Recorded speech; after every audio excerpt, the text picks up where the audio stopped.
আজি নৰেন্দ্ৰ মোদী, অমিত শ্বাহ আৰু যোগী আদিত্যনাথৰ পিছত ভাৰতীয় জনতা পাৰ্টীৰ ৰাজনীতিত যদি কাৰোবাৰ নাম মনলৈ আহে তেন্তে সেয়া হ'ল ডক্টৰ হিমন্ত বিশ্ব শৰ্মা। এটা সময়ত উত্তৰ পূব ভাৰতত ভাৰতীয় জনতা পাৰ্টীৰ কোনো ধৰণৰ দহল নাছিল। And we have seen large scale of inflation in West Bengal, Bihar and Assam. Today demography is fast changing in those regions. We are sufferer of changing demography. কিন্তু আজি তাত থকা ৰাজ্যবোৰলৈ চালে ভাৰতীয় জনতা পাৰ্টী আৰু এয়াৰলাইন্সৰ প্ৰতিখন ৰাজ্যতে চৰকাৰ আছে আৰু এই সকলোবোৰ সম্ভৱ হৈছে কেৱল ডক্টৰ হিমন্ত বিশ্ব শৰ্মাৰ বাবে। Assam's identity will not be recognized only with Assam tea. It will also be recognized as the semiconductor chips of India. কিন্তু আপুনি জানেনে যে এই একেইজন হিমন্ত বিশ্ব শৰ্মাৰ বিৰুদ্ধে এটা সময়ত দুটা তাৰা গোচৰ অভিযোগ উত্থাপন হৈছিল আৰু তেওঁৰ পৰিয়ালৰ বিৰুদ্ধে ধাৰাবাহিকভাৱে গোচৰ ৰুজু হৈ আহিছে। 1991 চনৰ ফেব্ৰুৱাৰী মাহত অসমৰ এজন বিশিষ্ট কংগ্ৰেছ নেতা মনমেন্দ্ৰ শৰ্মাক হত্যা কৰা হয় আৰু তেওঁৰ হত্যাৰ আঁৰত আটাইতকৈ বিশিষ্ট নাম আছিল ডক্টৰ হিমন্ত বিশ্ব শৰ্মা। 2019 চনত হিমন্ত বিশ্ব শৰ্মাৰ গুৰু বুলি গণ্য কৰা অসমৰ প্ৰাক্তন মুখ্যমন্ত্ৰী প্ৰফুল্ল কুমাৰ মহন্তও হিমন্ত বিশ্ব শৰ্মা হত্যাকাণ্ডৰ লগত জড়িত বুলি দাবী কৰিছিল। এই একেজন হিমন্ত বিশ্ব শৰ্মাই এসময়ত অস্ত্ৰ তুলি ভাৰতক ভাঙি পেলাব খোজা আলফাক তীব্ৰ সমৰ্থন কৰা বুলি উত্থাপন হৈছিল। তদুপৰি যেতিয়া সাৰ্থা গ্ৰুপৰ চিট ফাউণ্ড কেলেংকাৰী পোহৰলৈ আহিছিল তেতিয়া ডক্টৰ হিমন্ত বিশ্ব শৰ্মাৰ নামো প্ৰধানকৈ ওলাইছিল। তেওঁলোকৰ মুৰব্বীয়ে দাবী কৰিছিল যে হিমন্ত বিশ্ব শৰ্মাই তেওঁৰ কোম্পানীৰ পৰাই অসমত অবৈধভাৱে অভিযান চলাবলৈ 10 কোটি টকা লৈছিল আৰু এই চিঠিখন তেওঁ পোনপটীয়াকৈ CBI লৈ লিখিছিল। Former Assam Minister Himanta Biswa Sarma, he's at the CBI office. Remember, this is in connection with the Sharda chit fund scam. The CBI had summoned him earlier. His residence was also raided. এফালে আজি ভাৰতীয় ৰাজনীতিলৈ চালে আমি দেখিবলৈ পাওঁ বহুতো ৰাজনীতিবিদ এতিয়াও আদালতৰ গোচৰৰ সন্মুখীন হৈ আছে। তথাপিও তেওঁলোকে ভাৰতৰ জনসাধাৰণৰ সৰ্বোচ্চ পৰ্যায়ৰ প্ৰতিনিধিত্ব কৰে। তাৰে এজন হ'ল ডক্টৰ হিমন্ত বিশ্ব শৰ্মা। এসময়ত নৰেন্দ্ৰ মোদীৰ বিৰুদ্ধে মাত মতা একেজন নেতাই হিমন্ত বিশ্ব শৰ্মাক অতি ধৰ্মনিৰপেক্ষ ৰাজনীতিবিদ বুলি গণ্য কৰা হৈছিল আৰু 2013 চনত নৰেন্দ্ৰ মোদীয়ে ভাৰতীয় জনতা পাৰ্টীৰ বাবে প্ৰতিনিধিত্ব কৰাৰ সময়ত নৰেন্দ্ৰ মোদীৰ বিৰুদ্ধে মাত মাতিছিল। আনকি তেওঁ কেতিয়াও কোনো উগ্ৰপন্থী দলক অসমত প্ৰৱেশ কৰিবলৈ নিদিওঁ বুলি উল্লেখ কৰিছিল। হিন্দু মুছলমান ৰাজনীতিত লিপ্ত হোৱা যিকোনো দল তেওঁ তীব্ৰ প্ৰতিৰোধ কৰিছিল। কিন্তু এনেকুৱাই হৈছে ডক্টৰ হিমন্ত বিশ্ব শৰ্মাৰ জীৱন। য'তেই সুবিধা দেখাই তাতেই পিছুৱাই যায় আৰু আশ্ৰয় লয়। যথেষ্ট সাধাৰণ যেন লগে এজন ৰাজনীতিক ব্যক্তিৰ এই কাহিনী। এই ভিডিঅ'টোত হিমন্ত বিশ্ব শৰ্মাৰ অন্ধকাৰৰ অতীতৰ বিষয়ে আমি আলোচনা কৰিম। This is a great victory. This is a victory of development over the appeasement politics. Our Northeast will continue to get that kind of attention. 1969 চনৰ 1 ফেব্ৰুৱাৰীত অসমৰ ব্ৰাহ্মণ পৰিয়ালত জন্মগ্ৰহণ কৰিছিল ডক্টৰ হিমন্ত বিশ্ব শৰ্মা। তেওঁৰ পিতৃ এজন প্ৰখ্যাত কবি আৰু সাহিত্যিক, মাকো এগৰাকী সাহিত্যিক আছিল। শৈশৱৰ পৰাই তেওঁৰ পঢ়া শুনাৰ প্ৰতি আকৰ্ষিত আছিল। প্ৰাথমিক পঢ়া শুনাৰ বাবে তেওঁ কমলপুৰ একাডেমীৰ স্কুলত পঢ়িছিল যদিও আগবাঢ়ি যোৱাৰ লগে লগে তেওঁৰ আগ্ৰহ শৈক্ষিক বিষয়ৰ পৰা ৰাজনীতিকলৈ স্থানান্তৰিত হৈছিল। 1971 চনৰ এই সময়খিনিতে পাকিস্তানী সেনাৰ অশান্তিত বাংলাদেশৰ বহু লোকে ভাৰতলৈ প্ৰব্ৰজন কৰিবলৈ আৰম্ভ কৰিছিল। ভাৰতত তেওঁলোকে পশ্চিমবংগ আৰু অসমৰ দৰে ৰাজ্যলৈ গুচি আহিছিল আৰু এই অনুপ্ৰৱেশকাৰীসকলৰ বিৰুদ্ধে অসংখ্য প্ৰতিবাদ অনুষ্ঠিত হৈছিল। হিমন্ত বিশ্ব শৰ্মা এই সময়ত সদৌ অসম ছাত্ৰ সন্থা অৰ্থাৎ আছুত যোগদান কৰিছিল। মনত ৰাখিব, এই সময়ত হিমন্ত বিশ্ব শৰ্মাৰ বয়স আছিল মাত্ৰ 10 বছৰ আৰু এই সময়তে তেওঁ আছুৰ বাবে প্ৰেছ বিজ্ঞাপনো লিখিছিল। এই সময়ছোৱাত তেওঁ প্ৰফুল্ল কুমাৰ মহন্ত আৰু বিৰজু কুমাৰ ফুকনক লগ পাই 10 বছৰ বয়সতে হিমন্ত বিশ্ব শৰ্মা এনে বিশিষ্ট ৰাজনীতিবিদৰ লগত উঠা বহা আছিল। সেই সময়ত হিমন্তক অসমৰ পোষ্টাৰ বয় কৰা হৈছিল। ইমান কম বয়সতে এনে উচ্চতা অতি কম সংখ্যকে অৰ্জন কৰাৰ বাবে তেওঁ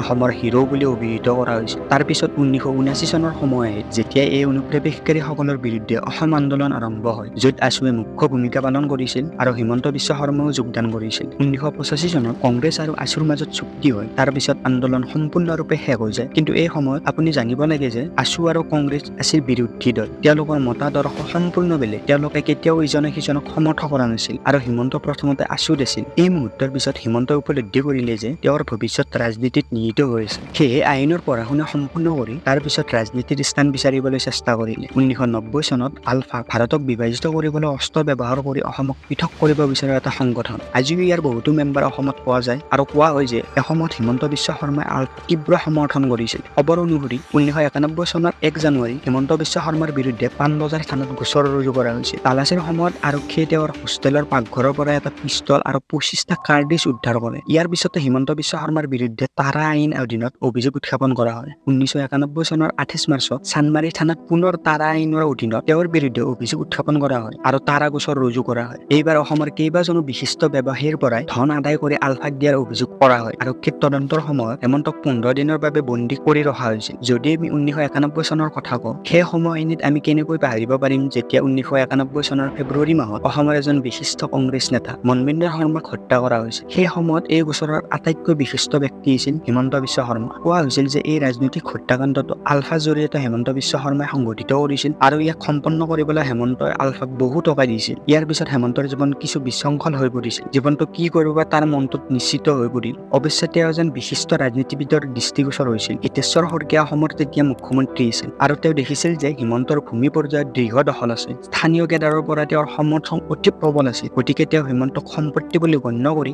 নিজৰ ঘৰতে ৰাখিছিল। ইয়াৰ পিছত মুখ্যমন্ত্ৰীৰ লগত তেওঁ খুব ঘনিষ্ঠ হৈ পৰিল। পিছত হিমন্তৰ ভৱিষ্যত যেন বৰ উজ্জ্বল হৈ পৰিল। কিন্তু আপুনি এইটো মনত ৰাখিব লাগিব যে হিতেশ্বৰ কংগ্ৰেছৰ প্ৰাৰ্থী আছিল আৰু হিমন্ত আগতে আছুৰ নেতা আছিল। এই দুটা দলৰ মত দৰ্শ সম্পূৰ্ণ বেলেগ আছিল। কিন্তু নিজৰ স্বাৰ্থত হিমন্ত কংগ্ৰেছ দলত যোগদান কৰি তাৰ হৈ নিৰ্বাচন প্ৰতিনিধিত্ব কৰিবলৈ আৰম্ভ কৰিলে। কংগ্ৰেছ দলত যোগদান কৰাৰ পিছত হিতেশ্বৰে হিমন্তৰ ৰাজনৈতিকৰ গুৰু হৈ পৰে। আশ্চৰ্যজনকভাৱে 1996 চন অহাৰ লগে লগে চানমাৰী থানা আৰু পাণবজাৰ থানাৰ পৰা তাৰা গোচৰ লিপিবদ্ধ হোৱা ফাইলবোৰ হঠাতে নোহোৱা হৈ যায়। গোচৰৰ ফাইল আৰু ডায়েৰীবোৰ বতাহত হেৰাই যায়। ফলস্বৰূপে হিমন্ত বিশ্বৰ গোচৰবোৰ প্ৰায় বন্ধ হৈ পৰিছিল। হিমন্ত কংগ্ৰেছ দলত যোগদান কৰাৰ লগে লগে অসম উচ্চ ন্যায়ালয়ে গোচৰটোৰ প্ৰতি সকলো আগ্ৰহ হেৰুৱাই পেলায় আৰু একেবাৰে আগ্ৰহ প্ৰকাশ নকৰে। এই কথাটোৰ পৰা অনুমান কৰিব পাৰি যে যেতিয়া এই গোচৰৰ বিৰুদ্ধে ন্যায়াধীশ জি.পি. আগৰৱাল এই গোচৰৰ কোনো অৰ্থ নাই বুলি উল্লেখ কৰি আগৰৱালে ততাতৈয়াকৈ PIL এখন নাকচ কৰে। কোৱা হৈছিল যে ন্যায়াধীশ জি.পি. আগৰৱালৰ কন্যা আৰু জোৱাইকক অসম চৰকাৰে 20 একৰ মাটি দিছিল আৰু অতি কম দামত। হাইকোৰ্টত তেওঁলোকৰ PILৰ শুনানি চলি থকাৰ সময়ত জি আগৰৱালক লগে লগে তেওঁলোকৰ PIL নাকচ কৰে। ইয়াৰ পিছত ৰাজনীতিৰ প্ৰতি হিমন্তৰ দখল আৰু অধিক শক্তিশালী হৈ পৰিবলৈ ধৰে। 1996 চনত হিমন্তক কংগ্ৰেছ দলে নিৰ্বাচনৰ প্ৰতিনিধিত্ব কৰাৰ বাবে টিকট দিছিল, কিন্তু নিৰ্বাচনত পৰাস্ত হৈছিল। কিন্তু 2001 চনত ৰাজনৈতিক গুৰু পৰাস্ত কৰি নিৰ্বাচনত জয়ী হয়। 2001 চনত অসমত কংগ্ৰেছ চৰকাৰ গঠন কৰা হয় আৰু তাৰ পিছত হিমন্তৰ প্ৰাৰ্থনৰ উত্থান তাৎক্ষণিকভাৱে স্পষ্ট হৈ পৰে। 2001 চনত তৰুণ গগৈক অসমৰ মুখ্যমন্ত্ৰী হিচাপে ঘোষণা কৰা হয়, কিন্তু সেই সময়লৈকে সকলোৱে উপলব্ধি কৰিছিল যে হিমন্তৰ তৃণমূলৰ প্ৰভাৱ কিমান প্ৰবল। অসমৰ প্ৰকৃততে মুখ্যমন্ত্ৰী কোন সেয়া সকলোৱে বুজি পাইছিল। সকলো কাম চম্ভালিছিল তৰুণ গগৈয়ে, কিন্তু ভোট সংগ্ৰহ আৰু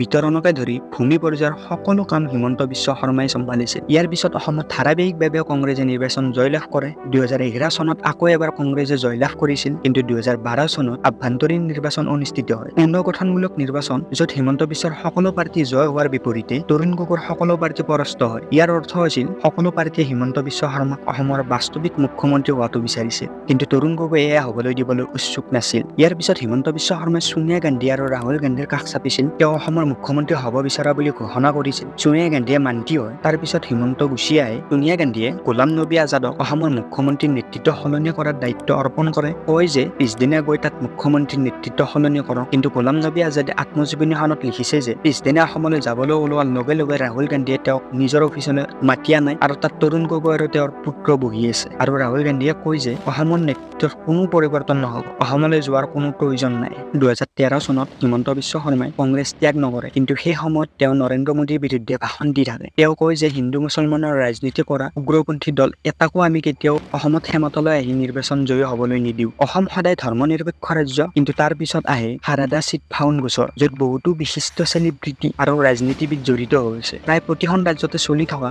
এয়া আছিল এক কেলেংকাৰী। shardaৰ মুৰব্বীগৰাকীয়ে CBI-লৈ এখন চিঠি লিখি অভিযোগ কৰে যে হিমন্ত বিশ্ব শৰ্মাই তেওঁৰ কোম্পানীৰ পৰা অসমত ব্যৱসায়ৰ সুচাৰুৰূপে চলি থাকিবলৈ 3 কোটি টকা লৈছিল, যিটো ধন তেওঁ কেতিয়াও ঘূৰাই নিদিলে। এই অভিযোগৰ লগে লগে CBI হিমন্ত বিশ্ব শৰ্মাৰ ঘৰ আৰু পত্নীৰ কাৰ্যালয়ত অভিযান চলায়। এই অভিযানৰ পিছতে হিমন্ত বিশ্ব শৰ্মাই ঘোষণা কৰে যে তেওঁৰ নাম সম্পূৰ্ণৰূপে মুক্ত নোহোৱালৈকে কোনো ৰাজনৈতিক নিৰ্বাচনত অৱতীৰ্ণ নহ'ব। অৱশ্যে সমগ্ৰ বিষয়টো তীব্ৰ তৰ্কলৈ পৰিণত হ'বলৈ ওলাইছিল। হিমন্ত বিশ্ব শৰ্মাই এই কথা জানিছিল। লাহে লাহে কংগ্ৰেছ দলৰ ওপৰতো তেওঁৰ দখল দুৰ্বল হৈ আহিছে। কংগ্ৰেছ দলেও তেওঁক একাষাৰীয়া কৰিবলৈ বিচাৰিছিল। তেতিয়া ভাৰতীয় জনতা পাৰ্টীৰ কেইবাজনৰ জ্যেষ্ঠ নেতাৰ লগত যোগ দিলে হিমন্ত বিশ্ব শৰ্মাই। হিমন্ত বিশ্ব শৰ্মাৰ কেইবাজনো পাৰ্টীৰ সমৰ্থন আছিল, যিটো সমৰ্থন বিজেপিয়ে স্বীকৃতি দিছিল। 2015 চনৰ কথা। হিমন্ত বিশ্ব শৰ্মাই দলত যোগদান কৰাৰ সিদ্ধান্ত ল'লে, কিন্তু একে সময়তে অসমত 2 বিশিষ্ট নেতা সংবাদ মেলে অনুষ্ঠিত কৰি সেই একেজন হিমন্ত বিশ্ব শৰ্মা আন এক বৃহৎ কেলেংকাৰীত জড়িত বুলি প্ৰকাশ কৰে। এই কেলেংকাৰীত জড়িত আছিল এটা আমেৰিকান কোম্পানীয়ে এটা পানীৰ পাইপলাইনৰ কনচালটেন্সিত কাম কৰিবলৈ অসমলৈ অহা হিমন্ত বিশ্ব শৰ্মাৰ বিভাগৰ পৰা যথেষ্ট পৰিমাণৰ ধন লাভ কৰিছিল। অৱশ্যে ভাৰতীয় জনতা পাৰ্টীৰ পাৰ্টিৰ নেতাই সংবাদ মাধ্যমৰ সন্মুখত তেওঁক উদঙাই দিলে। অৱশ্যে মাত্ৰ কেইদিনমানৰ পিছতে হিমন্ত বিশ্ব শৰ্মাই বিজেপিত যোগদান কৰে। অমিত শ্বাহৰ হস্তক্ষেপৰ বাবে বিজেপিত যোগদান কৰাৰ পিছত এসময়ত হিমন্ত বিশ্ব শৰ্মাৰ বিৰুদ্ধে মাত মাতি অহা একেই দুই নেতাই এতিয়া বন্ধু হিচাপে একেলগে আড্ডা মাৰিছে। ভাৰতীয় জনতা পাৰ্টিত যোগদান কৰাৰ পিছত সাৰদা চিট ফাণ্ড কেলেংকাৰীত প্ৰকাশ পোৱা হিমন্ত বিশ্বৰ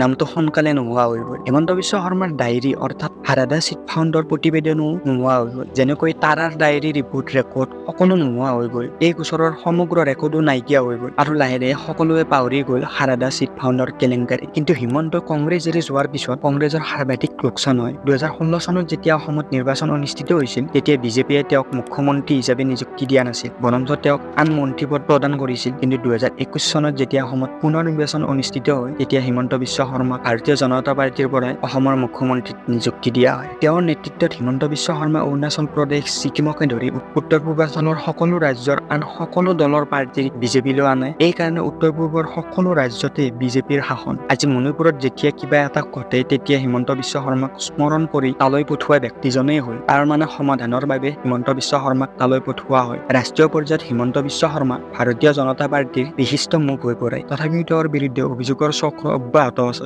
যেতিয়া হিমন্ত বিশ্ব শৰ্মা উচ্চ পদত অধীনস্থ হৈছিল তেতিয়া তেওঁৰ পত্নীৰ কোম্পানীক 8 একৰ চৰকাৰী মাটি দিয়া হৈছিল। এইখিনি আছিল চৰকাৰে কাকো বিক্ৰী কৰিব নোৱাৰা মাটি আৰু ইয়াক নিষিদ্ধ কৰা কোনো নিয়ম নাছিল। 10 বছৰে চৰকাৰে এই মাটি কাকো বিক্ৰী কৰিব নোৱাৰিলে। অৱশ্যে পত্নীৰ কোম্পানী হোৱাৰ বাবে সকলো বিক্ৰী হৈ গ'ল। আজিও এই মাটিৰ মালিক হিমন্ত বিশ্ব শৰ্মাৰ পুত্ৰ 15% অংশীদাৰী আছে। যদি আমি কেলেংকাৰীৰ কথা কওঁ তেন্তে হিমন্ত বিশ্ব শৰ্মাৰ আন এটা ডাঙৰ কেলেংকাৰী জড়িত হৈ পৰিছে। সেই বিষয়ে কথা পাতো আহক। 2021 চনৰ 4 নৱেম্বৰত অসমত 2 লেন যুক্ত উৰণীয়া সেতুৰ শুভ আৰম্ভ কৰে হিমন্ত বিশ্ব শৰ্মাই। অতি ধুমধামেৰে উদ্বোধন কৰা হয়। কিন্তু ঠিক পিছৰ বছৰতে একেখন 2 লেন উৰণীয়া সেতুৰ উদ্বোধনৰ বাবে নতুন নিবিদা গৃহীত কৰা হয় আৰু 55 লাখ টকাৰ এই নিবিদা হিমন্ত বিশ্ব শৰ্মাৰ এইডক যোৱা বছৰৰ উদ্বোধন কৰা একেখন 2 লেন উৰণীয়া সেতুৰ উদ্বোধনৰ বাবে প্ৰদান কৰা হৈছে। মানে এখন দলঙৰ বাবে দুবাৰকৈ পইচা ৰিলিজ কৰা হৈছে। অসমত কি চলি আছে দেখিছেনে? আজি এই একেইজন হিমন্ত বিশ্ব শৰ্মা ভাৰতৰ অতি বিশিষ্ট ব্যক্তিত পৰিণত হৈছে। কিন্তু আপোনালোকে মনত ৰাখিব লাগিব যে সেই একেজন হিমন্ত বিশ্ব শৰ্মা আগতে এজন অতি ধৰ্ম নিৰপেক্ষ নেতা আছিল। কিন্তু ভাৰতীয় জনতা পাৰ্টিত যোগদান কৰাৰ লগে লগে বিজেপিৰ শীৰ্ষ নেতৃত্বক সন্তুষ্ট কৰিবলৈ তেওঁ বাৰে বাৰে মুছলমানৰ বিৰুদ্ধে বক্তব্য দাঙি ধৰে। অসমত যেতিয়া বানপানী হয় তেতিয়া এই বানপানীৰ বাবে মুছলমান বিশ্ববিদ্যালয় এখনক দোষাৰোপ কৰি বানপানীৰ জেহাদ বুলি কয়। এই একেজন হিমন্ত বিশ্ব শৰ্মাই কয় যে